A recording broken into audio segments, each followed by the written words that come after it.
Good afternoon, weather watchers. This is your chief forecaster, Connor Keeley, and I would like to thank everyone for watching today's video as we will be discussing the potential El Niño system coming into Florida off the Gulf of Mexico this week. And before we dive deeper in today's video, I would like to ask you guys to please like, subscribe, and share to my video as it helps me do more videos like this and better ones to come down the road in the future. So before we get started, let's just give you guys a second to hit and like that subscribe button.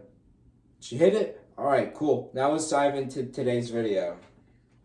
So here's my weather map. As you guys can see here, I have a low pressure system right here, just moving into just to north of Tampa Bay. As you guys can see, here's Florida, Georgia, South Carolina, North Carolina, Virginia. That looks funky for you guys, but here's a cold front that's going to be behind it, and as you guys can see here, we have a stationary front that goes along with it, and this low pressure system, I'm expecting to move up the eastern seaboard just like that, just like how we will get with a tropical system in the later half of the season.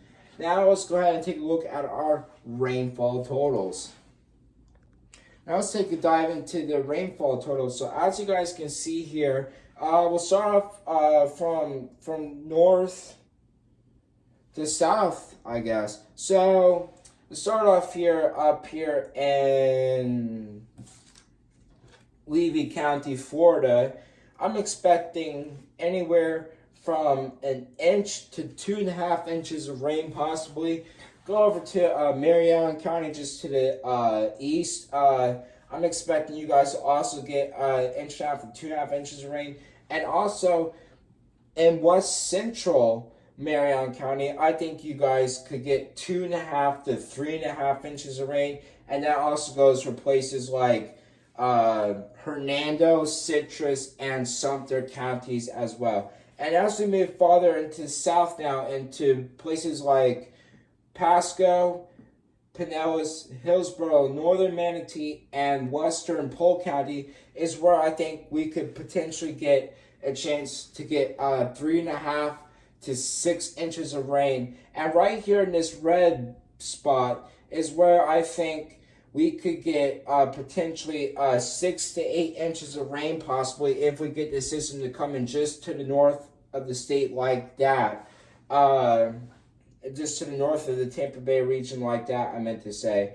And as we go down farther south, those rainfall totals drop significantly as we go farther south into places like Manatee, Sarasota, Charlotte and Lee and DeSoto and Hardy counties. As we go a little bit farther into the east, those totals also drop lower as you go up the I-4 corridor into Polk County.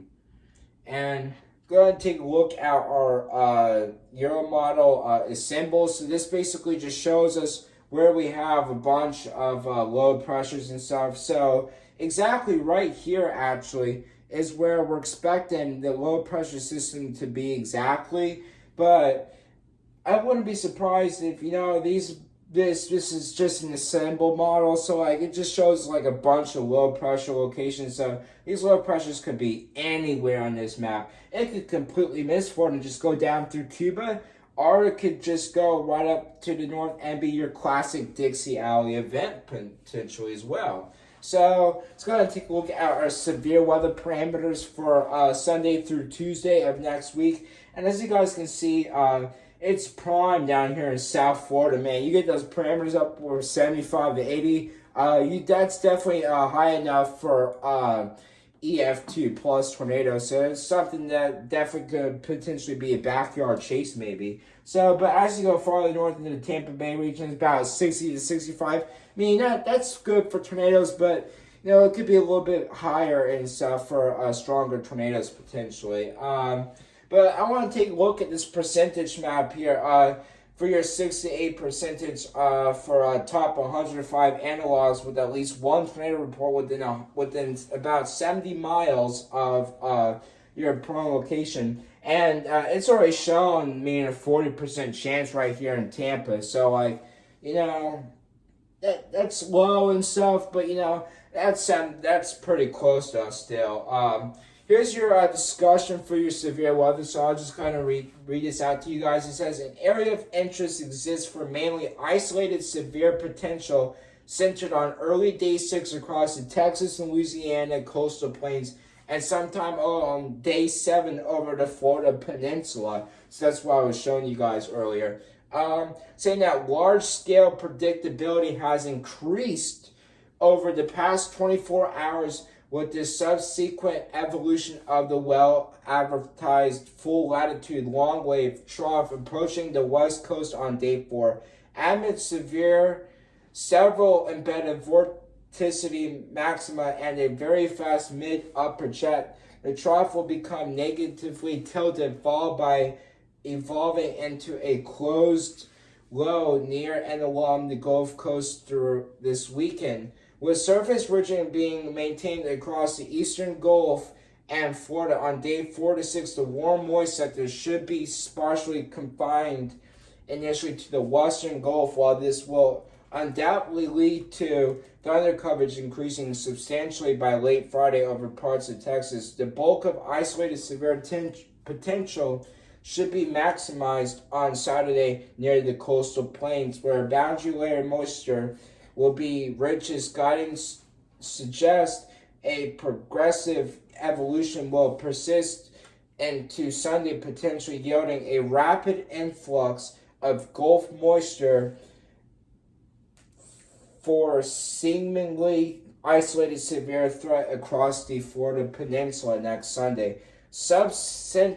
Subsynoptic differences remain quite apparent among deterministic guidance regarding the spatiotemporal details of surface cyclone evolution and low-level wind fields, with a large degree of assembled member spread. So that's what I was showing you guys on that map earlier, where it could be anywhere, guys. So I've run down through your 7-day forecast. Tomorrow should be a high of 67, a low of 50, with a 6% chance of rain. Should be mostly sunny tomorrow, with winds northwest at 7 miles an hour.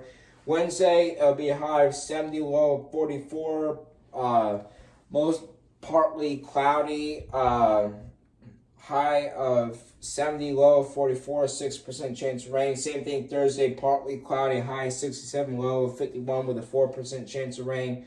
Friday will be mostly sunny with a 5% chance, with a high of 70 and a low of 48. And Saturday will be sunny with a high of 72 and a low of 57 with a 6% chance of rain, and south-southeast winds at 5 miles an hour. And then Sunday and Monday are those 2 days we need to watch for this potential Gulf system, with Sunday having a 75% chance of thunderstorms, with winds blowing south at 14 miles an hour, and having a high of 71 and a low of 60. And on Monday, have a 56% chance of rain, with winds west-northwest at 15 miles an hour, with a high of 66 and a low of 51. Now, everybody, thank you for watching today's video. Again, please don't forget to like, subscribe, and share if you want to see more videos like this. Hope everyone stays weather aware out there, and don't forget to always trust Connor's weather forecast. Thank you.